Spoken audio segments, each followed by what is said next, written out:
ప్రస్తుతానికి వాతావరణ పరిస్థితులు చూసుకున్నట్లయితే నిన్నటి వరకు కొనసాగుతూ ఉన్నటువంటి తీవ్ర అల్పపీడనం ఈ రోజు ఉదయం వాయుగుండంగా బలపడటం జరిగింది. ప్రస్తుతం దీని యొక్క లొకేషన్ 17.7 degrees నార్త్ లాటిట్యూడ్ మరియు 84.4 degrees ఈస్ట్ లాంగిట్యూడ్ వద్ద కేంద్రీకృతమైంది.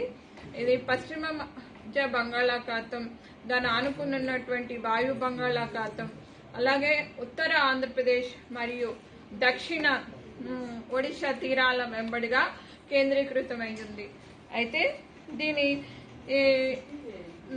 దిశ చూసుకున్నట్లయితే ఇది పశ్చిమ వాయు దిశగా కదిలే అవకాశాలు ఎక్కువగా కనిపిస్తున్నాయి. సుమారు 80 కిలోమీటర్లు ఆగ్నేయ దిశగా కళింగపట్నానికి, 120 కిలోమీటర్లు తూర్పు దిశగా విశాఖపట్నానికి కేంద్రీకృతమై ఉంది. అయితే చూసుకున్నట్లయితే దీని యొక్క ప్రభావం తెలంగాణ ప్రాంతంలో రానున్న 2 రోజులు కూడా ఉండే అవకాశం ఉంది. ఈ రోజు రేపు తెలంగాణ ప్రాంతానికి రెడ్ వార్నింగ్స్ జారీ చేయగా ఎల్లుండి హెవీ రెయిన్ఫాల్ వార్నింగ్స్ జారీ చేయడం జరిగింది. ఈ రోజు తెలంగాణ రాష్ట్రంలో అనేక చోట్ల తేలికపాటి నుంచి మోస్తారు వర్షాలు, అట్లాగే కొన్ని చోట్ల భారీ అతి భారీ వర్షాలు, 1-2 చోట్ల అత్యంత భారీ వర్షాలు కూడా ఉండే అవకాశం ఉంది. ఇక్కడ జిల్లాల వారీగా చూసుకున్నట్లయితే తెలంగాణ రాష్ట్రంలో రెడ్ వార్నింగ్స్ 7 జిల్లాలకు పెద్దపల్లి, కరీంనగర్, జయశంకర్ భూపాల్పల్లి, ములుగు, భద్రాద్రి, ఈ ఖమ్మం, నల్లగొండ, సూర్యాపేట ప్రాంతాల్లోని కొన్ని చోట్ల భారీ అతి భారీ వర్షాలు, 1-2 చోట్ల అత్యంత భారీ వర్షాలు 20 సెంటీమీటర్ల పైనే ఉండే అవకాశం ఉంది.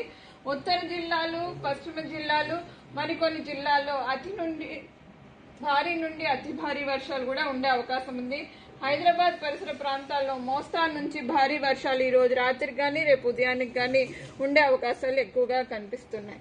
అట్లాగే రేపు చూసుకుంటే రేపు కూడా 1వ తారీఖున కొన్ని ఉత్తర జిల్లాలైనటువంటి ఆదిలాబాద్, నిజామాబాద్, నిర్మల్, కామారెడ్డి, అలాగే దక్షిణ జిల్లాల్లోని ఉమ్మడి మహబూబ్ నగర్ ప్రాంతాలకు రెడ్ వార్నింగ్స్ జారీ చేయడం జరిగింది.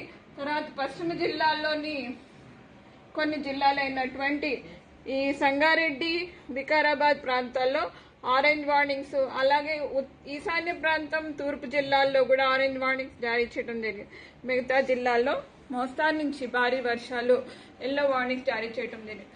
ఆ తర్వాత రోజున 2వ తారీఖున ఈ సిస్టమ్ మనకి వాయు దిశగా కదిలే అవకాశాలు ఉన్నందున ఈ వర్షాలు తగ్గుముఖం పట్టి కొన్ని ప్రాంతాల్లో ఉత్తర జిల్లాల్లోని భారీ వర్షాలు ఉండే అవకాశాలు కనిపిస్తున్నాయి.